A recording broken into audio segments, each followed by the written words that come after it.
Bonsoir à toutes et à tous, bienvenue dans Au Quotidien, votre émission d'information locale. Nous sommes le mardi 9 avril et à la présentation ce soir, Laure Girard. Bonsoir Laure. Et bonsoir Colin Ansel, que je suis ravie de retrouver à la présentation également. Et moi de même. Avec votre invité, notre invité est élu du Mans. Oui, c'est Christophe Counil et nous reviendrons avec lui sur les 20 ans du syndicat mixte de la Sarthe pour le stationnement des gens du voyage qu'il préside et qu'il a fondé il y a 20 ans donc. Et puis dans la suite, notre chronique Europe avec un porteur de projet, le maire de Louplan, Noël Tellier, qui a fait appel aux fonds européens pour financer une partie de la rénovation énergétique de l'école de la commune. Ça, on voit ça avec lui à 18h45, mais d'abord, place à l'actu.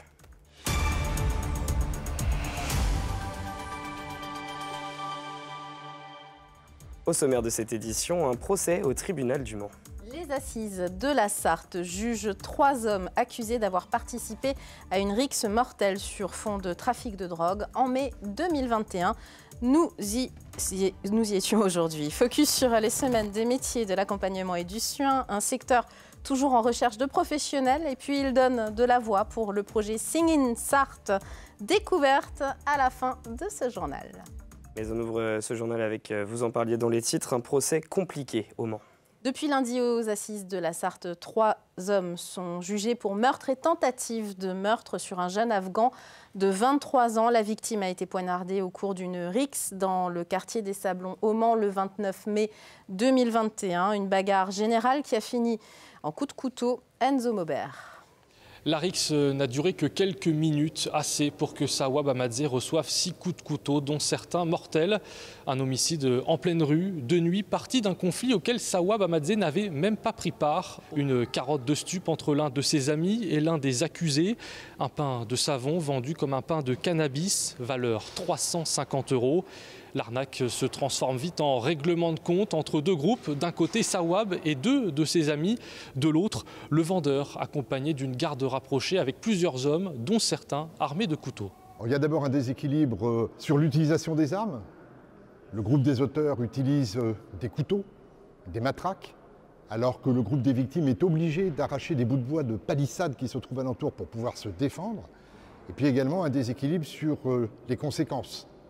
Les conséquences, ce sont 3 victimes, une qui malheureusement décédera d'un coup mortel, il reçoit plusieurs coups mais un coup est mortel, l'autre recevra 2 coups dans l'abdomen et subira une éviscération, il retiendra ses organes pendant la scène, et le 3e qui est blessé d'une manière également assez conséquente au niveau de la fesse dans le dos. Alors, qui a fait quoi au cours de ce procès? Chacun est revenu sur ses paroles, à commencer par le vendeur, le principal accusé, Mathiula Kogeni. Il a reconnu une partie des faits. Les éléments du dossier tendent à se diriger vers lui et il y a eu une évolution de sa position par rapport à l'enquête où au départ on était sur une dénégation ferme et totale et où aujourd'hui il y a une évolution qui est faite à la suite notamment d'une détention qui lui a permis au moins d'avoir une certaine réflexion. La question va se porter sur l'intention de tuer.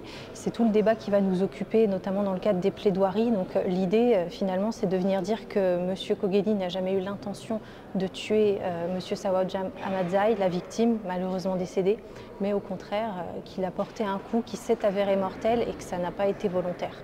2 autres complices comparaissent à ses côtés. Le procès se termine ce mercredi.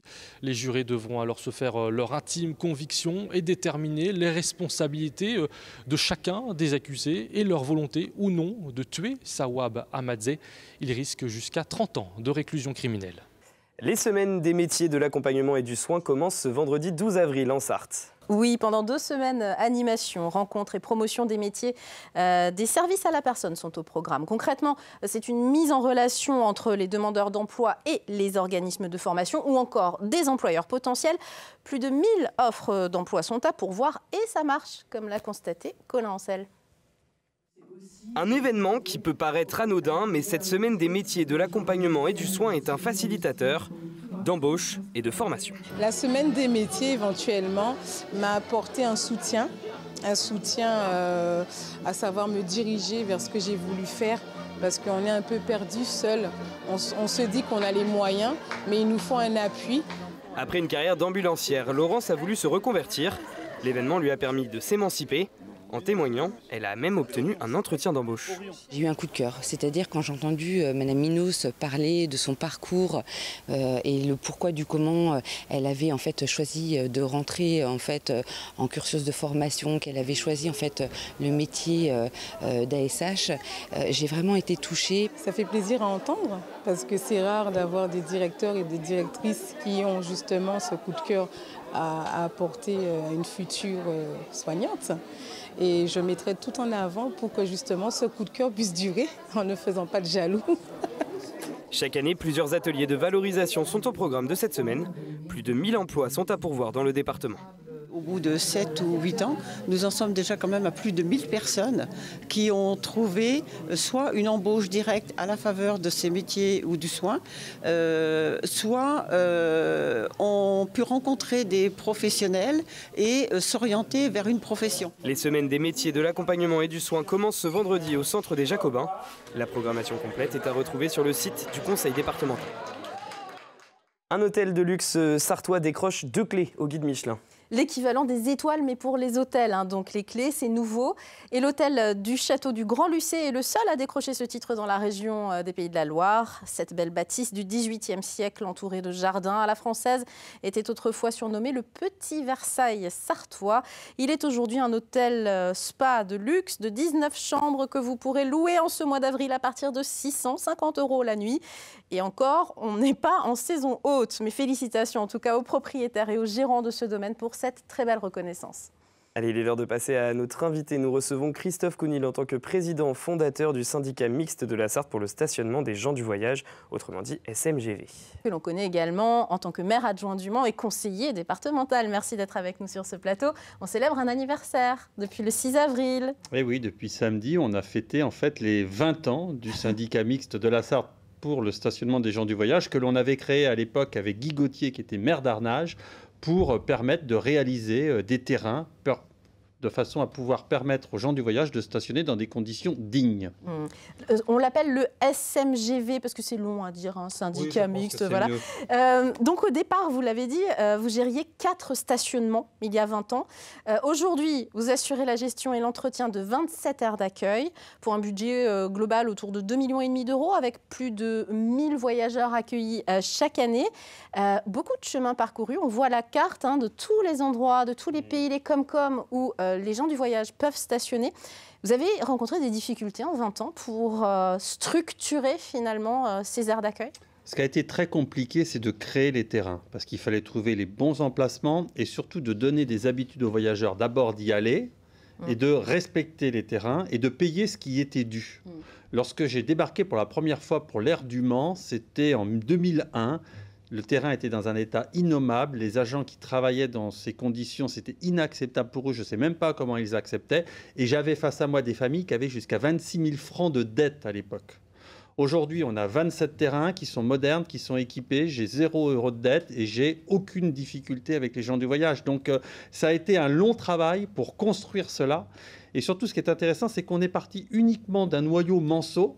Et aujourd'hui, le syndicat mixte que je préside gère l'ensemble des aires du département. C'est une des solutions, selon vous, pour les collectivités, afin de gérer les difficultés de cohabitation qu'il peut y avoir dans certains départements, dans certaines régions, entre les habitants sédentaires et les gens du voyage, justement ? Alors, il y a 2 types de publics chez les gens du voyage. Il y a ceux qui continuent à voyager régulièrement et eux ont besoin de terrains sur lesquels ils peuvent venir stationner. C'est le service que nous, on offre et qui évite aussi d'avoir trop de stationnement anarchique. Ça ne veut pas dire qu'il n'y en a pas, mais ça veut dire qu'il y en a beaucoup moins que si on n'avait pas fait ce travail. Et l'autre difficulté à laquelle on est confronté, c'est qu'on est face à une population qui veut aussi se sédentariser, c'est-à-dire avoir son propre chez-soi. Et ça, le syndicat mixte n'est pas en capacité d'y répondre. Par exemple, Le Mans Métropole aujourd'hui travaille avec l'ensemble des maires de la métropole pour proposer des solutions prochainement aussi sur cette question, parce que nous devons à cette population de pouvoir les accueillir dignement. Comment vous expliquez que de plus en plus de gens du voyage viennent vous voir pour vous dire on voudrait rester, on veut rester, notamment sur les aires de stationnement? Je crois que la loi, c'est 3 mois maximum et vous avez des gens qui restent beaucoup plus en fait. Je ne fais pas du tout appliquer la loi. Par exemple, le terrain de Changé, j'ai des familles qui sont installées là depuis des années sur le terrain de Changé. Et en même temps, elles sont très bien à cet endroit-là. Je n'ai pas de raison de les mettre dehors.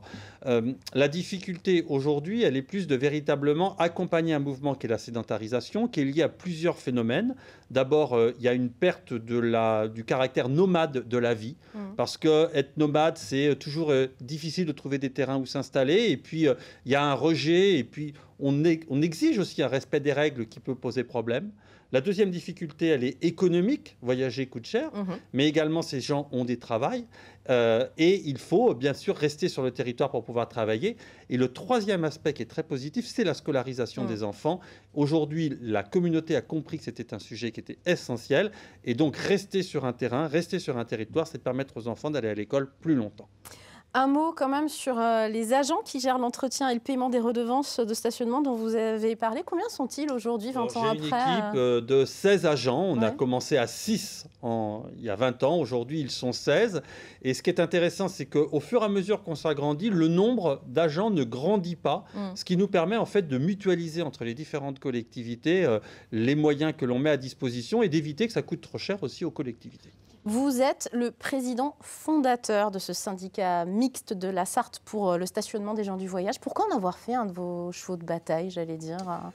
C'est Jean-Claude Boulard en fait qui m'a donné cette mission en 2001 lorsque je suis devenu adjoint, mais parce qu'en 98 j'avais été élu conseiller départemental sur un canton où il y avait beaucoup de problèmes de stationnement illicite autour d'Antares, sur la place du marché de la Cité des Pins, etc.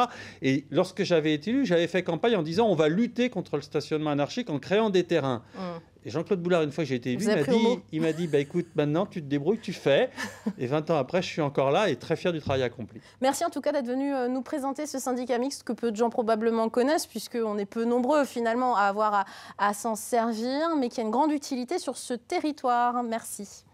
Et puis Laure, un mot maintenant pour finir ce journal, et on va le finir en chanson. Oui, du 21 au 28 mai 2024, vous n'êtes pas sans savoir que c'est le Festival de l'Épau, 40e édition cette année, là aussi un anniversaire. Et au milieu des artistes se trouve une chorale composée de collégiens et de chanteurs amateurs. Ils accompagneront le groupe Apollo 5 lors du festival et s'entraînent depuis décembre pour ce moment. Immersion au cours d'une répétition avec Colin Ancel et notre stagiaire Othélie Brion. Du chant et des sourires. Depuis décembre, ces 172 choristes préparent le Festival de l'Épau. Parmi eux, des collégiens qui interprètent 6 chansons d'époque bien différentes, de la Renaissance à nos jours. Moi, j'écoute pas vraiment ce style de musique, donc c'était assez... Ça m'a permis de découvrir d'autres musiques. J'aime bien chanter, ça me permet de rencontrer plusieurs gens, quoi. Ça me permet de faire des connaissances. Pour ce concert, les choristes accompagnent le groupe britannique Apollo 5. Certains d'entre eux participent aussi aux répétitions. Je suis chanteuse professionnelle, mais je pense que c'est très important de partager la musique avec tout le monde et spécialement avec les jeunes. Ce groupe est fantastique. Ils se sont vraiment améliorés depuis la dernière fois que nous les avons vus en décembre. Ça se voit qu'ils ont travaillé avec leurs professeurs sur les chansons, ce qui est génial. Et puis ils chantent bien, c'est brillant. Une chorale qui partage le goût de la musique malgré les âges. Cet échange avec un groupe international a lieu grâce à Singin, un projet qui accompagne près de 2000 enfants par an dans le pays. C'est vraiment un projet exceptionnel et qu'il faut essayer de le développer partout. Parce que non seulement les enfants sont contents, mais les professeurs aussi. C'est vraiment un projet territorial. Et en plus, ce qui est un plaisir, c'est de voir les chanteurs qui sont professionnels, qui sont aussi très portés sur la transmission. Donc c'est vraiment un moment de partage extraordinaire. Cette chorale, accompagnée de la trompettiste Lucienne Renaudin-Vary, se produira le mercredi 22 mai à 19h pendant le 40e Festival de l'Épau. Allez, c'est la fin de l'actu. On se retrouve dans un instant pour notre chronique Europe. À tout de suite.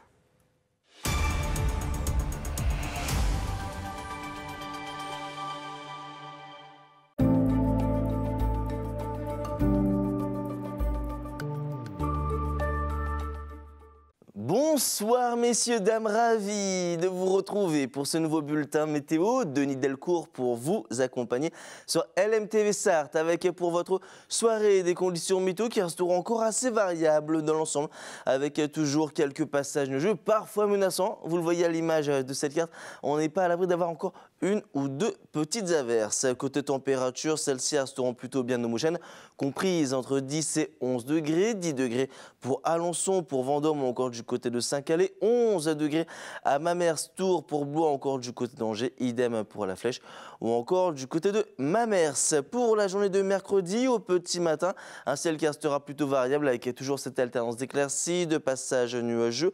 Côté température, elles seront assez fraîches au petit matin, comprises entre 3 et 4 degrés. Eh bien oui, c'est pas pour rien qu'on dit en avril, ne te découvre pas d'un fil. Vous le voyez, un proverbe qui va une fois de plus se vérifier. 3 degrés du côté de Laval, 4 pour Alençon, au Mans ou encore du côté de Mamers, idem pour Sille-Guillaume, pour La Flèche à Tours ou encore du côté de Vendôme ainsi que pour Blois. Pour la suite de votre journée, un ciel qui restera assez variable avec toujours de nombreux nuages. Alors, c'est pas non plus des grands passages nuageux, on aura quand même le droit de temps en temps à quelques timides rayons de soleil. Côté température, celles-ci évolueront entre 13 et 14 degrés. Alors, c'est vrai que le mercure, lui, par contre, sera encore limite pour les normales de saison et dire qu'il y a encore quelques jours, on avait des pointes aux alentours des 20 à 22 degrés. Pour la journée de jeudi, alors le mercure va commencer à grimper légèrement. Côté ciel, encore de nombreux nuages. Et pour la journée de vendredi, c'est un tout petit peu lumineux avec quelques rayons de soleil. Et les températures qui devraient cette fois-ci repasser au-dessus des 20 degrés. Mais on affinera tout ça lors d'un prochain bulletin météo. Passez les amis une très bonne soirée.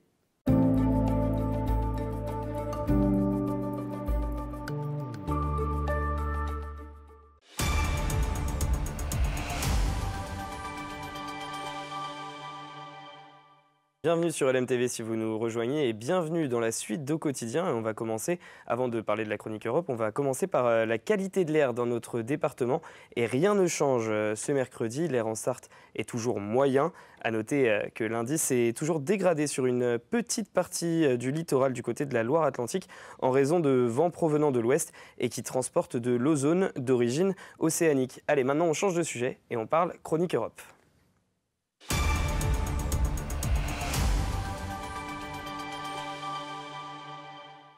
La Sarthe et l'Europe avec Noël Tellier, maire de Louplande. Merci d'être avec nous sur ce plateau. Vous êtes également premier vice-président de la communauté de communes du Val-de-Sarthe en charge des finances et de la gestion des ressources humaines. Une bonne nouvelle à Louplande, l'école va être flambant neuve bientôt. Le chantier est en cours et surtout avec un souci de rénovation énergétique. Expliquez-nous un peu ce chantier. En deux mots, effectivement, nous sommes confrontés à mettre aux normes notre groupe scolaire, puisque vous savez qu'il tombe sur le coup du décret tertiaire, avec une exigence de performance énergétique sur les 30 années à venir, c'est-à-dire en fait, moins 30% de consommation énergétique en 2030, moins 40 et moins 50 au niveau 2050. Donc nous, on a visé effectivement l'objectif maximum. C'est ce qui nous a amené au niveau du conseil municipal, après une réflexion longue, puisqu'on a fait un travail global sur notre plan d'investissement sur ce mandat.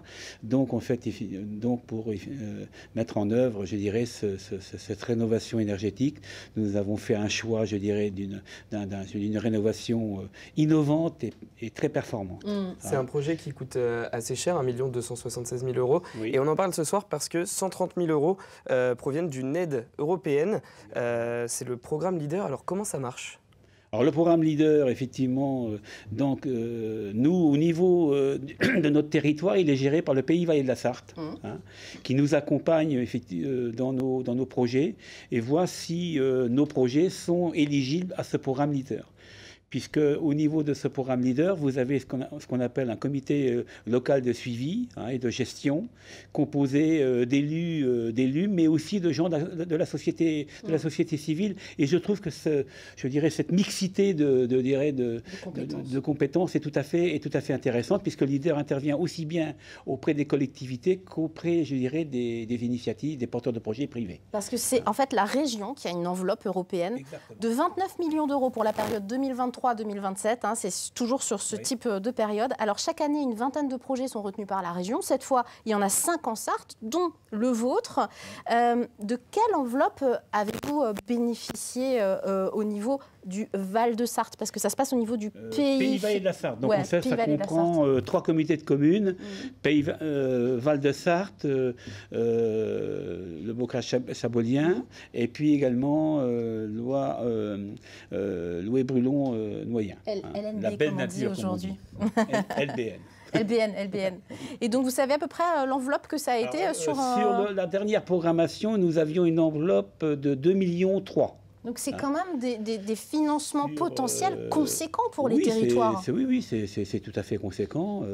En fait, l'enjeu, effectivement, de ce programme LEADER, parce que c'est quand même très local, je dirais, ça a pour objectif d'accompagner les porteurs de projets en matière de développement local. Donc, c'est quand même une enveloppe intéressante. Mais il faut que ça soit quand même des projets qui soient assez innovants.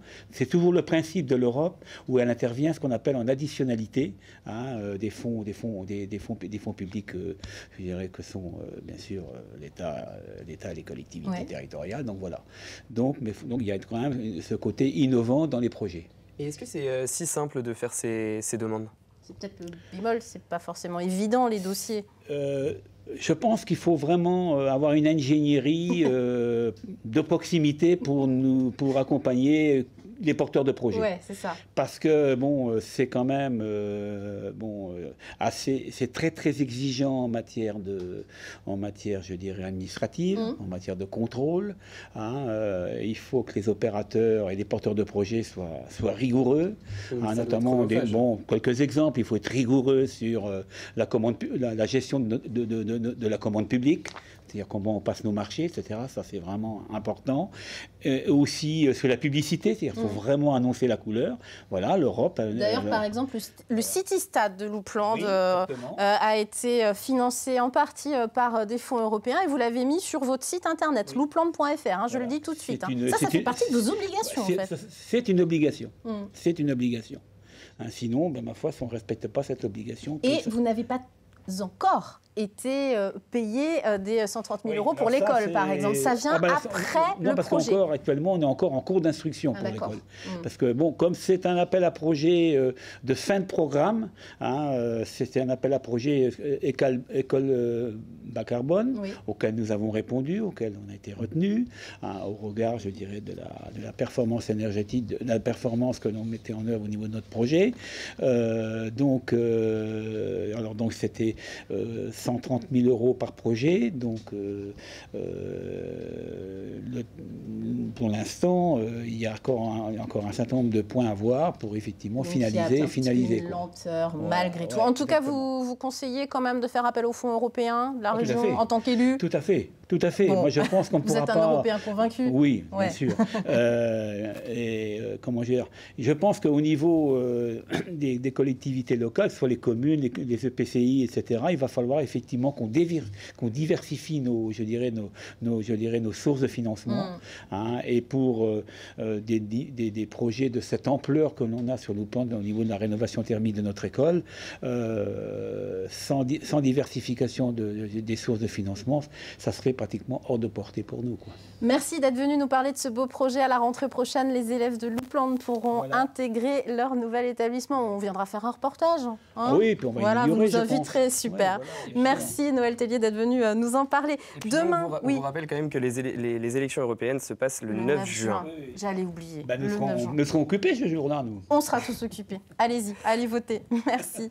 Vous le disiez, alors on va faire un point sur nos invités. Les invités de demain. Alors dans l'info, nous recevrons les motards en colère qui viendront nous parler de l'obligation de contrôle technique pour les deux roues qui vient tout juste d'entrer en vigueur. Et puis dans la suite, Frédéric Mignon, libraire d'occasion, nous parlera d'un nouveau rendez-vous hebdomadaire organisé à la Capitainerie au port du Mans chaque mois à partir du 13 avril. Une association entre les bouquinistes et les disquaires d'occasion vient de se créer justement pour créer des événements. Et puis tout de suite, on regarde Plus belle ma Sarthe avec Bruno Palmé et direction ce soir Ivry-l'Évêque. Donc restez avec nous sur LMTV Sarthe. Nous, dans Au Quotidien, on vous dit à ce mercredi. À demain. Bonne soirée.